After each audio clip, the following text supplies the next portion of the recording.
Buenas tardes. El día de hoy vamos a ver lo que es la sepsis.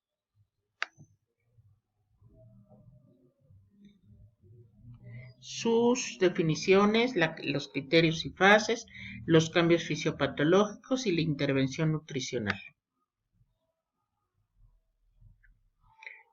¿Qué es la sepsis? Es la respuesta exagerada y tóxica del organismo ante una infección. El sistema inmunitario en ocasiones deja de combatir a los invasores y empieza a atacarse a sí mismo, dando inicio a la sepsis. Es un síndrome integrado por numerosas anormalidades fisiológicas, patológicas y bioquímicas, inducidas por la infección. Como podemos ver en la imagen, cómo se va contaminando por esta invasión. ¿Qué es el síndrome de respuesta inflamatoria sistémica? Es cuando existe una afección grave, se inflama todo el cuerpo y puede ser causada por una infección bacteriana grave, un trauma o pancreatitis.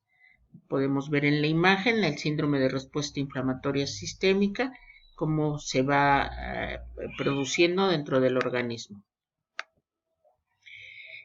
¿Cuáles son los criterios para diagnosticar la sepsis? La vasodilatación arterial sistémica, el edema pulmonar no cardiogénico, el síndrome de distrés respiratorio con hipoxia, la disfunción orgánica múltiple, las alteraciones metabólicas, fracaso multiorgánico y sobreinfección, cuando existe una colonización en el organismo por un germen patógeno, una temperatura corporal menor a 38 grados, frecuencia cardíaca 90 latidos por minuto, una frecuencia ventilatoria de menor a 22 inspiraciones por minuto.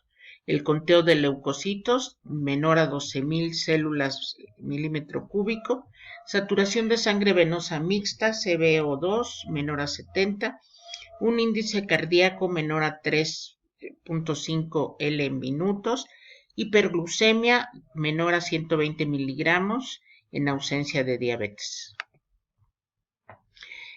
¿Cuáles son las dos fases del estrés metabólico en la sepsis y en qué consiste cada una? Tenemos la primera fase del hipometabolismo o choque EBB, que se caracteriza principalmente por la hipovolemia, la hipotensión, hipoxia tisular e hipometabolismo. Los cambios que suceden son por la actividad intensa simpática, lo que da como resultado una caída de gasto cardíaco y esto ocasiona que disminuya el transporte y consumo de oxígeno, el gasto energético y la temperatura corporal, que se asocia a todo ello a aumentar las concentraciones sanguíneas de glucosa, lactato y ácidos grasos libres.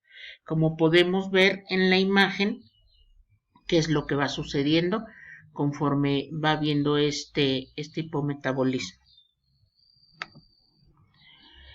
¿Cuáles son las dos fases de estrés metabólico en la sepsis? Ya vimos lo que es el hipometabolismo y la otra fase es el hipermetabolismo, flow.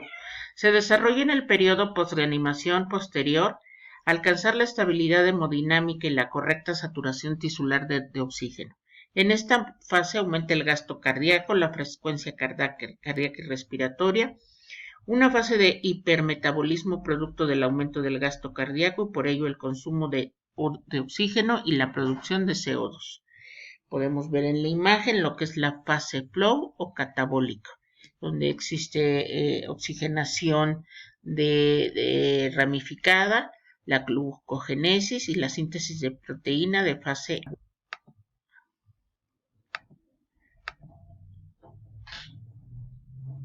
¿Cuál es el incremento del gasto energético en una persona con sepsis? El gasto energético suele incrementarse entre 1.5 y 2 veces más sobre el estado basal del individuo y suelen incrementarse dependiendo del tipo de grado de estrés. Esto se encuentra en estrecha relación con la injuria y la cantidad de mediadores inflamatorios activados.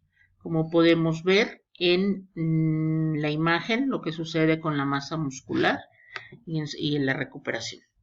¿Qué es la falla orgánica múltiple en la sepsis? En la falla orgánica múltiple se deprime la glucogénesis hepática, por lo que puede aparecer la hipoglucemia, aumentando la concentración sanguínea de ácido láctico, disminuyendo la capacidad del hígado para sintetizar proteínas. El aporte de exógeno de proteínas contribuye a incrementar la producción hepática de urea y elevación de los valores de la misma sangre. Con ello agrava la desregulación del medio interno, existiendo riesgo de encefalopatía hepatoamosiacal. Como podemos ver en la imagen, cómo se va contaminando y cómo se va llenando esta parte en la sepsis. Las alteraciones fisiopatológicas en una falla orgánica múltiple, podemos ver que tenemos la depresión de la glucogénesis hepática, que exista una hipoglucemia, un aumento de la concentración sanguínea de ácido láctico, la acidosis metabólica, la disminución en la capacidad del hígado para la sintetización de proteínas, el incremento de la producción hepática de urea, la elevación en valores de sangre, se desregula el medio interno, riesgo de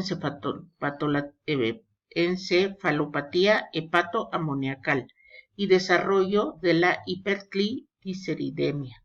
Podemos ver en la imagen, en la fisiopatología, cómo cómo va sucediendo, cómo hay un compromiso cardiovascular, una homeostasis, una apoptosis, una disfunción de órganos y una supresión del sistema inmune.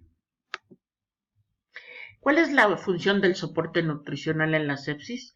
Evitar en la manera de lo posible sobre las funciones de los diferentes órganos y sistemas de la economía, proveer cantidades adecuadas de nutrientes para contrarrestar las alteraciones metabólicas que ocurren durante la sepsis, prevención de complicaciones secundarias como es el fracaso multiorgánico y la sobreinfección, así también como lograr acortar la estadía hospitalaria. En particular, ¿cuál es la función de la nutrición enteral y cuándo se debe de indicar en la sepsis?